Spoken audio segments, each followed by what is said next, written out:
Thanks to his impact as an in-game leader, a tactician, Ex6TenZ, formerly of Titan and Very Games, now of LDLC, is one of the all-time great CSGO players. His teams that played under him played fantastic CSGO, very enjoyable to watch, tactically sound. You can understand the logic of what they were doing on certain maps, the way they responded to things. The execution was at a very, very high level. Fantastic to watch, very aesthetically pleasing and intellectually stimulating. He was a model professional. This is a guy who's very polite. He doesn't make excuses when he loses. He doesn't come out and shit talk former players of his or other pros that he's playing against. He just congratulates them. He goes on. But the problem is, he's had these failures at the majors, the biggest tournaments in Counter-Strike Global Offensive. And so unfortunately, when someone's a loser repeatedly in those situations, people naturally, there's a sort of disgust towards people who are like big losers in that sense. Like, people don't want to be associated with them. People have their hopes up for them and think they can do it, and they put so much invested into it, and they do well at the other tournaments and everything's going really well. And when they fail in that really big moment, just think of when LeBron used to fail in the playoffs. Just think of Peyton Manning, just some of the years he had, like 2009 in the Super Bowl final. People are disgusted at it, and they feel almost ashamed that they were a fan of this person, and then they blame that person. Oh, you made me have this bad feeling where I thought you were going to succeed, and you know what else? This great player on your team, he hasn't succeeded, and it's your fault as well. But it's funny that since everybody hates Ex6TenZ, I feel like they've gone way too far the other way. Like, yeah, he's clearly had huge failures at the majors, I'll get to, but I feel like he's had one of the most unlucky careers probably in the history of CSGO relative to how good he was an in-game leader and the chances that he had overall, seemingly on paper. When you consider the things that happened to this guy, they're unbelievable. So, okay, no one hates him or blames him for the Very Games and for the Very Games era, basically. So 2012 to 2013, because they were one of the absolute best teams in the world, elite level team. In 2013, they became the best team in the world around like the late autumn of that year, going into winter. They were winning numerous tournaments. They were winning more events in the last few months than NIP did, and beating NIP all the time, and they were playing fantastic. Nobody blames them for that period of time. Everyone knows it was a fantastic team. But going into the Titan era of 2014, when his team came in as the best, everyone blames him despite a number of things happening. So, okay, let's ignore the first part. The first sort of, I think it was the first sort of like 8 months of the year, which is when it was Titan, but it was basically the Very Games lineup. It was all it switched was shocks for Kenny S. Okay, this team was good, and then it had failures at the two majors. No one's questioning that. That was clearly a distinct failure. But beyond that, think of the terrible things that happened to this guy. So after the French Shuffle, which I think was like around August, September, when that move happened, he got in Kaylee, Star Orpa of LDLC. He got in Maniac from LDLC, he was a support player, and he got in Apex, at the time one of the best entry fraggers in the world from LDLC. And he makes this new lineup where the only players he's keeping is himself and Kenny S. So he's made a massive risk here, and he's made this brand new lineup. Now they come in, and if you remember, the first big event was the one where they won. It was DreamHack Stockholm, and who did they beat? The Fnatic and LDLC lineups, who went on to be the two best teams of the next year of Counter-Strike. And they beat both of them, and they beat them both 2-0, and they won this tournament. So fantastic stuff, right? Then they had ESWC France, where they beat LDLC. Then they lost to LDC in the quarterfinals of ESWC. And what happened after that? Do you remember what happened after that? I'll tell you. They had Kaylee get banned for cheating. And because he got banned for cheating, first of all, they lost one of their best players, the second best player in their team.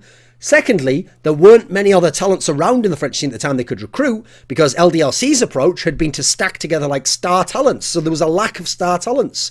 And so the star talents in LDLC, like NBAK and like Shocks, playing roles that weren't suited to them and that they could have been stars elsewhere. But all the talent's hoarded. So when you lose Kaylee, you can't replace him in terms of talent. Not only that, you've lost Kaylee, and losing him so close before DreamHack Winter, the last major of the year, meant that Titan was literally disqualified from the major, because they'd already been in group. Remember, they were in Group B, the one that had Dignitas, the team that's now Astralis, and I think they had Penta, and they had iBuyPower.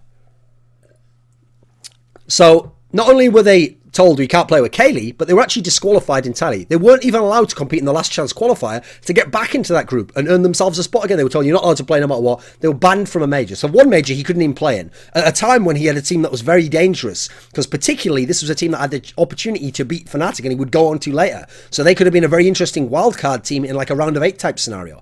So okay, there we go. One of the only teams capable of beating LDLC and Fnatic in a best of 3, who's done it in the past, now removed from the major. One of his great chances, the last 2 or 3 months there was a chance to accomplish something. Doesn't even get a chance there. Go forwards in time. So who did they replace Cayley with? If you remember, while they were still waiting, trying to figure out who they could use, they used their manager, a guy who a year prior had been a player in the, which team was it that got top 2 at ESWC? Let me think. It was the team that was Apex and Kiyashima. Let me have a look, actually. May as well get it right. Clan Mystic, that's right. Clan Mystic, who were able to finish top 2 at ESWC and beat Very Games famously, and it was a huge upset to win that event. So they used this guy, but he had been out of commission for a year. They used him as a stand-in for ESEA, and they still played fantastically. Kenny S was in God mode. They almost beat Fnatic there, and so they had overall a good performance. So eventually they have to plump down. They can't just keep using that guy, the manager. You have to actually go and get a real player again, right? So the problem is, what talent's out there? Foxio's been banned. Obviously, Scream, you've already had him within the team before, and you could never get him to perform properly, so it's no point going with him at the time. All the other talents over in the team that's now LDLC, and then the other players are around some of the players who later on became the likes of LDLC White and Blue, so some of the players from Platinum, but they're not that good. They really haven't shown that they're of that level. So instead, he takes a risk, and he takes in RPK. And RPK comes back in early 2015. And if you remember, this was a huge gamble. The reason he was taking RPK in is because RPK was a great Source player, one of the best of all time by all accounts. In early CSGO, RPK had been one of the better players on Very Games, one of the best players. But he hadn't played competitive CSGO in something like 2 years. He hadn't played in 2014, he hadn't played in 2015, and now you're bringing him back 2 years later when the meta's totally different and everyone else has been playing all that time. And as a result, he was massively out of form. First of all, he doesn't have any form because he's coming in totally dry. He's massively out of form. He doesn't understand the modern game. I've told this story many times before, that when I got someone to make me subtitles of some of the early 2015 Titan games, in these games, Existence is microing RPK, even his movements. Not just telling him, oh, go in at this time. Having to micro some of his basic movements and what to do at certain times, like he was a bot. It was unbelievable, because the guy didn't understand the modern way to play the game.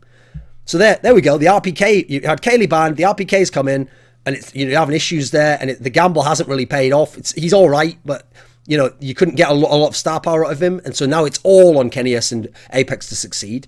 So okay, let's talk about Kenny S. Because people often blame and don't like Existence because they feel like Existence wasted Kenny S's peak. Because Kenny S's peak, in terms of real God mode, his overall peak of his whole career was like, all of 2014, going into 2015. But as an absolute God mode best player in the world, it was late 2014 into early 2015. And this was the period where they had the Cayley ban and then RPK came in. So what's funny is people don't take those two things into consideration and say, well, that really cost Kenny S as well. What they do is they say, since he didn't succeed, Existence must have been like holding him back or wasted his peak playing the wrong style. What they don't realise is, first of all, Cayley took care of wasting Kenny's maximum peak because that was when his peak kicked in, was when Cayley got banned. Then the AWP nerf in the last day of March or the first day of April, depending on when you think the AWP nerf came out, was the finishing blow. And none of those had anything to do with Existence. Kenny S was at his career best playing for Existence. He was never as good when he played with Happy before and after. He was never as good in the old times when he played in Very Games at the beginning of CSGO, because then, you know why? Because at the time, he had a lot of his issues and he was still developing as a star player, and so they couldn't just base the whole team around him. They had NBK back then, they had RPK when they were both really good star player types. Well, in the era of this team we're talking about, Kenny S had the team built around him. Everything within that team was built around Kenny S and putting him in position to be the star. Then he delivered like a motherfucker and he was the Michael Jordan of the game, sure. But everything was built around him. Existence identified that and made the situation so that Kenny S could be the best player in the world and could be at the peak of his career, a level he's never played at since. So I think it's quite unfair to blame Existence for Kenny S not getting the success there. Although at the majors, the one major they played together in that scenario, let me think. Yeah, the one major they played together in that era, I will acknowledge, yeah, he fucked up there because he fucked up many of the majors. Then you got to add in the alt nerf. So think about that. The best player in the world plays for your team. He's your star player and he's an AWPer.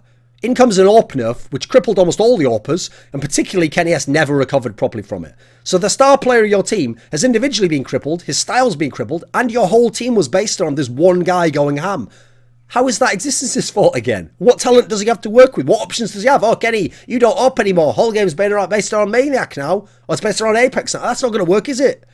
Now let's look at the majors. The one thing you can blame Existence for is the majors. And the reason why I say that is because the pattern of failure at the majors, so there have been 8 majors. He couldn't play in one, DreamHack Winter 2014, because of the ban. So he's played in 7 majors, and in 6 of the 7, his teams didn't get out of the group stage. Even when sometimes they were favoured to and they had good groups and they had chances. Yes, this is failure on a massive level for a very, very great all-time player. You have to consider that. Has to be considered. Just like Peyton Manning being a god in the regular season, you do have to weigh that against the fact that he had a lot of problems in the playoffs and he had a 50% record for a lot of his career and he'd lost a bunch of Super Bowl and NFC type championships. Yeah, in that particular scenario, you have to bring that up. Let me think. Would it be AFC actually? I don't fucking follow American football. I forget the names of that shit. Probably AFC. So what we have to think about is this. Eventually, all the players who played with Existence played elsewhere and had more success in the majors. So NBK, Shocks, and Smiths obviously all played with Existence together when they failed at Katowice 2014. Well, all of those players went off and won a major in LDLC together in the same year, 2 majors later, DreamHack Winter 2014. Scream failed at Katowice, at Cologne. Then what happened? Well, then he was kicked out the team. A year later, at ESL1 Cologne 2015, playing with Kingwin, the team that later became G2, he made it to the round of 8 of the major. Then you got to look at Kenny S. So Kenny S obviously had his problems in Titan at ESL1 Cologne, ESL1 Katowice, and that's it. Then he goes over to Envious. He makes the final of the major at ESL1 Cologne 2015. And then he wins the major at DreamHack Cluj-Napoca. So all the great players, all the significant players had their success elsewhere that Existence didn't have. And he stayed in the team and he had all the failures at the majors. You got to even consider the guy even had a little bit of an upset, a poor group stage game at the one major he made it really deep in, which is the semi-finals of DreamHack Winter 2013, where they got upset by Complexity on Inferno, a map they were sick at in a game that you expected them to win. They even lost the game there and had to come out of their group in 2nd place. And as a result, got on the side of the bracket that had NIP in it, whereas otherwise they would have had a clear route to the finals. He has also, when you look at these majors, been famously bad individually and as a team leader in the elimination games at the majors. These have been the ones where they get upset by Hellraisers, or they just get outright beat by Penta, or they just choke shit away against NIP at Cluj-Napoca, or they go against Virtus Pro and they should have a chance coming into the 3rd map and then inexplicably they don't, even though Cobblestone's been a nightmare map for Virtus Pro. So they have all these situations where clearly he is to blame for some of this, or he shares a big portion, probably the biggest portion of the blame in these scenarios. But he is an all-time great player.